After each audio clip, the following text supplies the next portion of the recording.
Hi everyone, this is Elena from Mirrix Looms. This is our first Friday video series, and the question that we're going to be answering today is, what size Mirrix loom should I buy? This is one of the most common questions that we get here at Mirrix Looms. So I'm going to go over a couple things you might want to think about when making this decision. First of all, are you weaving tapestry or are you weaving beads?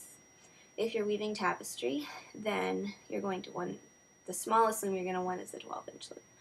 And it depends how big of pieces you want to be able to make.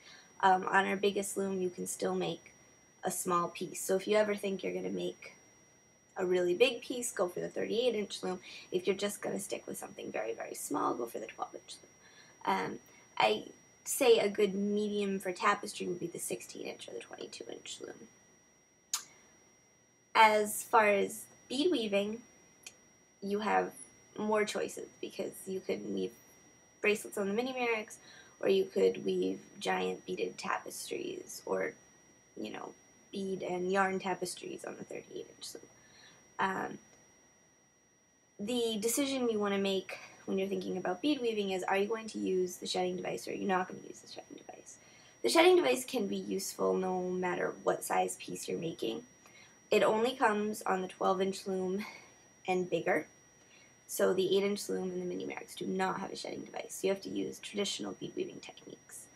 If you're making small bracelets, necklaces, things like that, this is fine, although it might be more convenient to use a shedding device. And in that case, you'd want to get a 12-inch loom.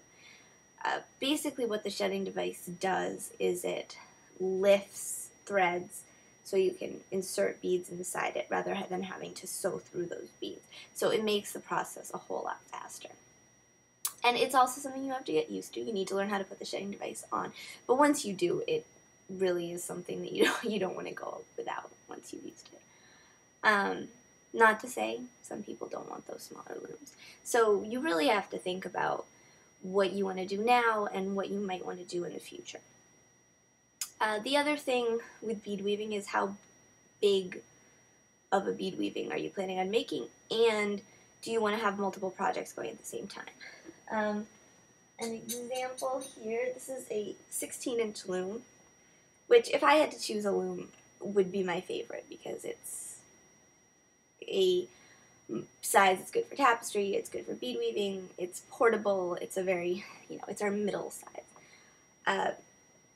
If you look here, I'm actually weaving something here, and I'm weaving something here, and I will have something warped to be woven on this side. This one actually is not using the shedding device, I was just kind of playing.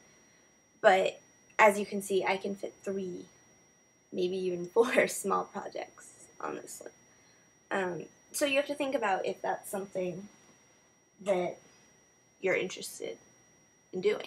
The other thing you might want to think about is portability. Obviously, with a loom like the mini Mirrix, you could throw it in your purse and go bead weave wherever you want to. This is nice. I think the mini Mirrix is a great loom to do what the Mirrix loom was originally intended to do, take it to soccer games, take it to your, on the sidelines, obviously, you don't want to play soccer while you're weaving, but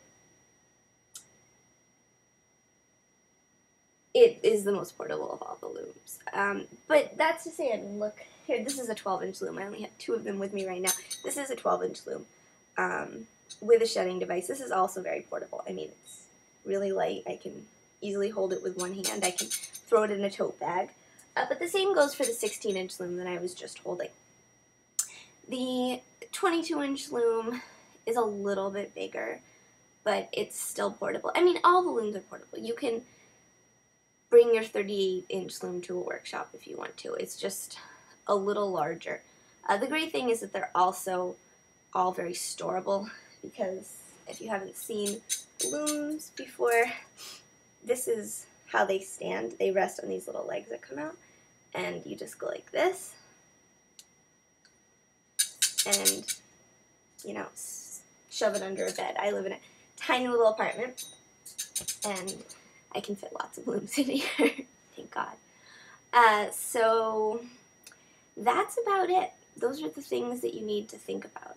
If you're just starting, I do recommend getting a medium-sized loom, and you can decide if you want something more portable to go smaller. If you want something to do something really serious and big on, go bigger, but it's a very nice medium, the 16 and the 22-inch looms.